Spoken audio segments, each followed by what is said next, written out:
अस्सलाम वालेकुम।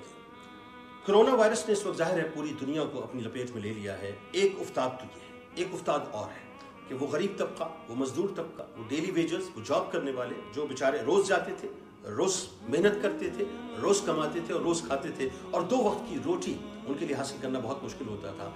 आज एक बहुत बड़ा सवाल जो है वो हमारे नज़दीक ये है या हमारे नज़दीक ये होना चाहिए कि उन तमाम लोगों का क्या होगा। ऐसी बहुत सी NGOs काम कर रही हैं जो लोगों के डोर स्टेप पर जाकर उनको राशन फराम कर रही हैं। अल्लाह ताला उन्हें जज़ाए खैर अता फरमाए और उन्हें दीन दुनिया क़ब्र और आखिरत की तमाम भलाइयाँ नसीब फरमाए। उनके लिए बहुत दुआ है। लेकिन जिस तरफ मैं इशारा करना चाहता हूँ वो लोग हैं जो कि सफ़ेद पोश हैं, जो लोगों के पास नहीं जा सकते, लोगों से सवाल नहीं करना चाहते, अपनी इज्जत नफ्स को मजरू नहीं करना चाहते, किसी के आगे अपना दामन नहीं फैलाना चाहते, किसी NGO या किसी इदारे के बाहर जाकर खड़े नहीं होना चाहते और उनसे ये नहीं कहना चाहते कि हम परेशान हाल हैं।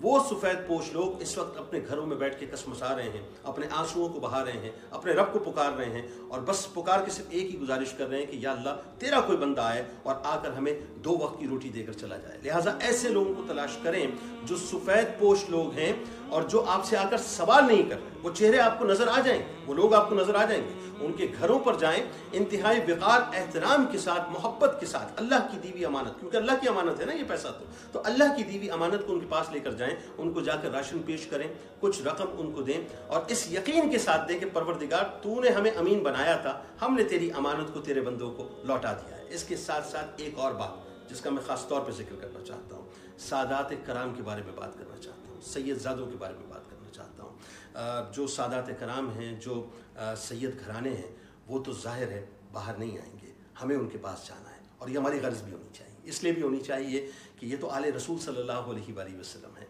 यकीन मानिए वैसे तो किसी इंसान की मदद कर दें तो अल्लाह दुनिया भी बना देता है, आखिरत भी बना देता है, लेकिन अगर आप सैयद ज़ादों को तलाश करके बहुत ही इज्जत और एहतराम के साथ उनके घरों पर जाएं और जाकर उनको राशन पेश करें, उनकी मैं इमदाद का लफ्ज़ तो यहाँ पे कह ही नहीं सकता, बस ये समझ लीजिए कि उनसे ये गुजारिश करें कि हमारे माल को कबूल कर लें, तो यकीन मानिए मेरा ईमान है कि इंशाअल्लाह कल बरोज़ महशर सरकार मदीना सल्लल्लाहु अलैहि वसल्लम हमारे इस अमल की वजह से हम पर यकीनन अपनी नज़र करम फरमाएंगे। अल्लाह ताला आपका, हमारा और तमाम पाकिस्तानियों का हामी नासिर। और ये जो उफ्ताद आई है पाकिस्तान पर पूरी दुनिया में, अल्लाह ताला अपने हबीब करीम सल्लल्लाहु अलैहि वसल्लम के सदके इस बीमारी को ख़त्म फरमा दे।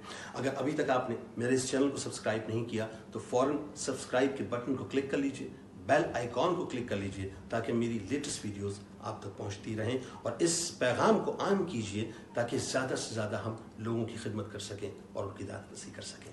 अस्सलामु अलैकुम व रहमतुल्लाह।